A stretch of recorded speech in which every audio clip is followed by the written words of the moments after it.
பெங்களூருவில் உள்ள mindful AI lab என்ற செயற்கை நுண்ணறிவு தொழில் சார்ந்த நிறுவனத்தை நிறுவி அதன் தலைமைச் செயல் அதிகாரியாகவும் பணியாற்றி வந்தவர் சுசானா சேத். பெங்களூருவில் ஏஐ லேப் என்ற நிறுவனத்தை தொடங்கினார்.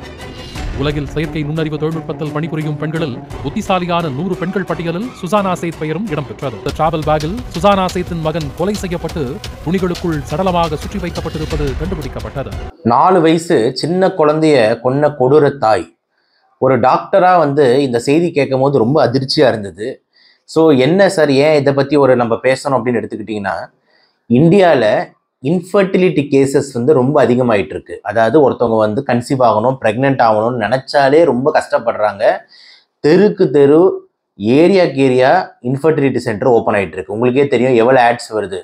இந்த சென்டரு, அந்த இன்ஃபர்டிலிட்டி சென்டரு, ஆட் போட்டுக்கிட்டு இருக்காங்க. அவ்வளோ இன்ஃபர்டிலிட்டி சென்டர்ஸ் அதிகமாகிட்டு இருக்கு. எதுக்கு? ஒரு குழந்தை கன்சீவ் பண்ணுறது இப்போ இந்தியாவில் அவ்வளோ கஷ்டமாக இருக்குது.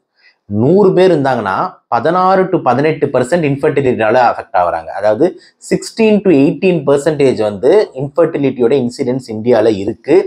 தமிழ்நாட்டிலையும் அதிகமாகிட்டே போகுது.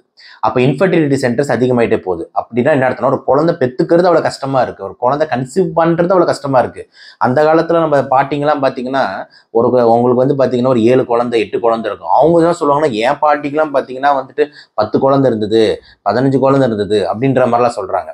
ஆனால் இப்போ இருக்கிற ஜென்ரேஷனில் பார்த்தீங்கன்னா ஒரு குழந்தை வந்தாலே பெரிய விஷயமா இருக்குது.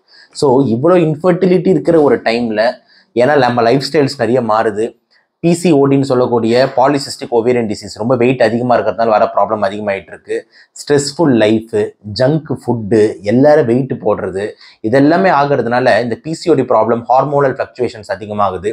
இதை தாண்டி பெல்விக் இன்ஃப்ளமேட்டரி டிசீசஸ், அதாவது பார்த்தீங்கன்னா செக்ஷுவலி டிரான்ஸ்மிட்டட் டிசீசஸ், இதெல்லாம் கொஞ்சம் ரைஸில் இருக்குது, எஸ்பெஷலி அண்டர் டெவலப்பிங் கண்ட்ரீஸில்.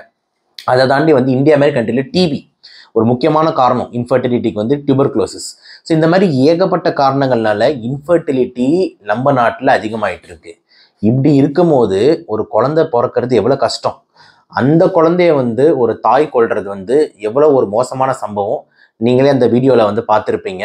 ஸோ தயவு செஞ்சு ஒரு குழந்தைய உங்களுக்கு பிடிக்கலையா, இல்லைனா உங்களுக்கு வச்சுக்க மனசு இல்லையா, தயவு செஞ்சு யார் அதை பார்த்துக்கிறாங்களோ அவங்கக்கிட்ட அதை கொடுத்துருங்க. இல்லைனா வேற யாராவது தத்தெடுக்க கொடுத்துருங்க, சம்திங் லைக் தட். பட் ஆனால் தயவு செஞ்சு ஒரு உயிரை மட்டும் கொள்ளாதீங்க. ஏன் அப்படின்னா, ஒரு குழந்தை பெற்றுக்கிறதுன்றது அவ்வளோ கஷ்டமாக இருக்குது.